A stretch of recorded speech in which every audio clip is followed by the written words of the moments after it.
Është zhvilluar në Elbasan dëgjesa e tretë publike mbi reformën territoriale në cilën u vutheksi mbi rëndësinë e afrimit të shërbimeve tek qytetari, duke mos i dhënë rëndësinë në vetvete teritorit si i tillë. Duket se dy bashkëkryetarët bien dakord në faktin se reforma territoriale nuk duhet të shërbejë për numra politik, e po tek numrat ndahen bindjet e tyre.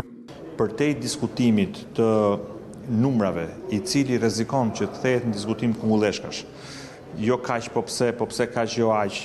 Mendoj që nëse e fusim në hullit e duhura, nëse diskutojmë për mënyrën se si duhet të ofrojmë shërbime qytetarëve, se si të ketë bashkia kapacitet njerëzore, financiare, ligjore për t'i ofruar shërbime siç duhet njerëzve, atëherë besoj që kemi zgjidhur realisht një problem të përditshmërisë njerëzve.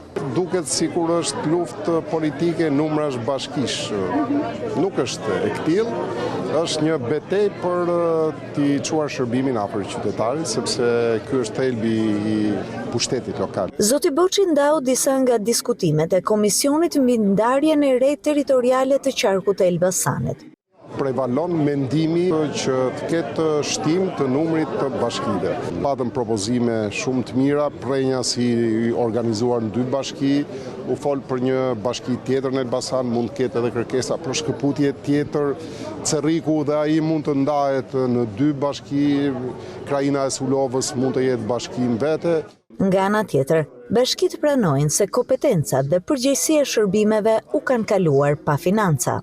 Nëse ne flasim për reformë territoriale, duhet të flasim të paktën këtë herë për një kuadër të plotë ligjor. Si për decentralizimin, ashtu patjetër edhe për funksionimin financiar të bashkisë. Të ndarë sipas bindjeve politike, edhe qytetarët ndanë disa mendime mbi funksionimin e territorit. Po ka bërë shumë hapa pas.